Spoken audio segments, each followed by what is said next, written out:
Bismillahirrahmanirrahim. Assalamualaikum warahmatullahi wabarakatuh. Baik anak-anakku, kali ini kita akan masuk materi ketiga di bab sumber daya alam, yaitu tentang analisis mengenai dampak lingkungan atau AMDAL dalam pembangunan.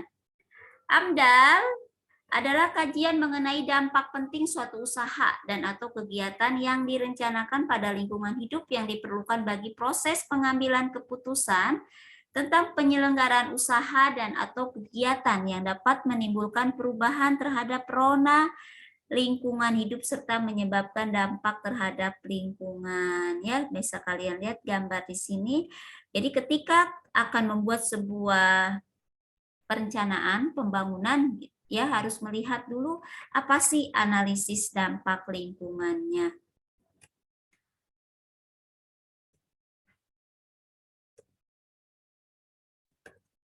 Oke, jenis rencana usaha atau kegiatan yang wajib memiliki analisis mengenai dampak lingkungan adalah sebagai berikut ya, ada 14 jenis rencana. Yang pertama bidang multisektor.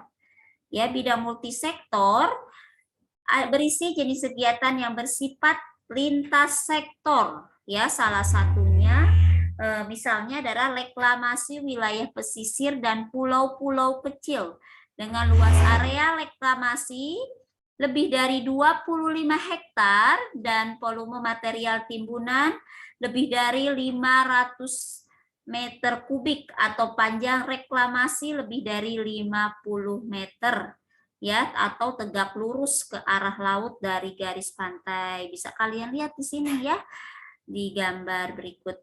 Yang berikut adalah bidang kehutanan. Ya. Bidang kehutanan pada umumnya dampak penting yang ditimbulkan adalah gangguan terhadap ekosistem hutan, hidrologi, keanekaragaman hayati, hama penyakit, bentang alam, dan potensi konflik sosial. Ya. Yang berikutnya adalah bidang perindustrian. Yang ketiga bidang perindustrian sebagai contoh ya, contoh industri semen dengan proses klinker adalah industri semen yang kegiatannya menyatu dengan kegiatan penambangan. Ya, jadi kegiatan ini dapat menyebabkan keluarnya debu dari cerobong, penggunaan lahan yang luas, kebutuhan air cukup besar, kebutuhan energi cukup besar, baik tenaga listrik maupun tenaga panas, dan tenaga kerja besar. Selain itu, kegiatan ini memiliki potensi menghasilkan berbagai jenis limbah. Yang berikutnya adalah bidang pekerjaan umum. Beberapa kegiatan pada bidang pekerjaan umum mempertimbangkan skala besaran ya, kawasan perkotaan ya. Misalnya pembangunan bendungan, waduk atau jenis tampungan air lainnya. Yang berikutnya adalah bidang pertahanan ya.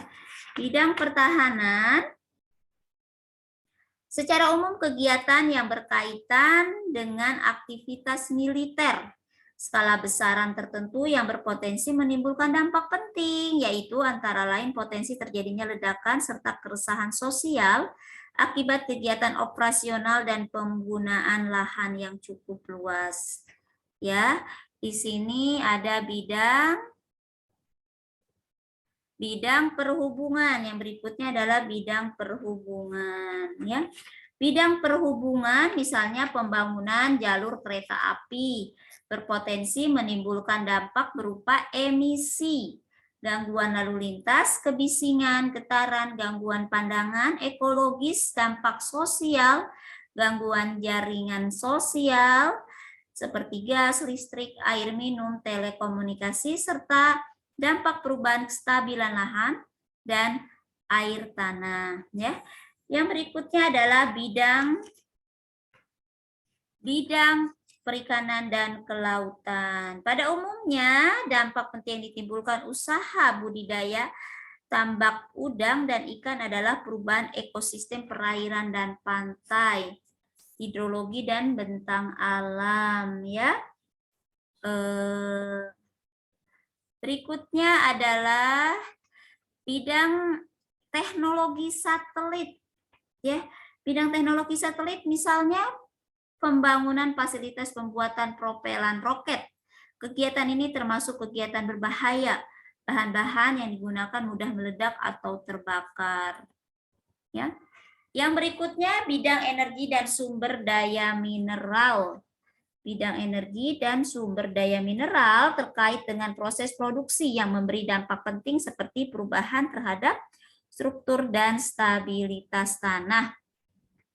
Yang berikutnya adalah bidang ketenaga nukliran. Secara umum, kegiatan-kegiatan yang berkaitan dengan pengembangan dan penggunaan teknologi nuklir selalu memiliki potensi dampak dan risiko radiasi. Ya. Yang berikutnya bidang pengelolaan limbah. Ya, bidang pengelolaan limbah bahan beracun dan berbahaya atau B3. Kegiatan yang menghasilkan limbah beracun berpotensi menimbulkan dampak terhadap lingkungan dan kesehatan manusia.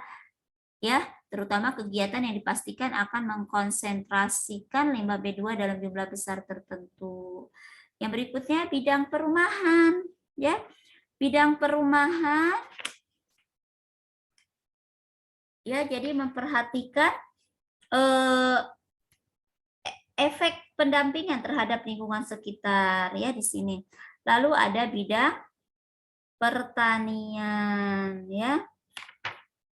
Bidang pertanian pada umumnya dampak penting yang ditimbulkan usaha budidaya tanaman pangan, hortikultura, dan perkebunan berupa erosi tanah, perubahan ketersediaan dan kualitas air akibat kegiatan penggunaan lahan, persebaran hama, penyakit, dan gulma pada saat beroperasi, serta perubahan kesuburan tanah akibat penggunaan pestisida atau herbisida. Ya.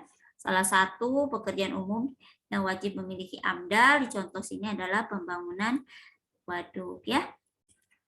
Dokumen AMDAL menjadi dasar penetapan keputusan kelayakan hidup. Dokumen AMDAL memuat hal-hal berikut. 1. Pengkajian mengenai dampak rencana, usaha, dan atau kegiatan. 2. Evaluasi kegiatan di sekitar lokasi rencana, usaha, dan atau kegiatan. 3. Saran, masukan, serta tanggapan masyarakat terhadap rencana usaha dan atau kegiatan. 4. Perakiraan terhadap besaran dampak serta sifat penting dampak yang terjadi jika rencana dan atau kegiatan tersebut dilaksanakan. 5. Evaluasi secara holistik terhadap dampak yang terjadi untuk menentukan kelayakan atau ketidaklayakan lingkungan hidup. 6. Rencana pengelolaan dan pemantauan lingkungan hidup. Ya. Baik, anak-anakku. Sampai di sini untuk materi analisis dampak lingkungan. Silahkan kalian kerjakan tugasnya. Boleh dikumpulkan pekan depan paling lambat ya. Lalu pekan depan kita lanjut materi berikutnya, yaitu pemanfaatan sumber daya alam dengan prinsip pembangunan berkelanjutan. Sekian, Assalamualaikum warahmatullahi wabarakatuh.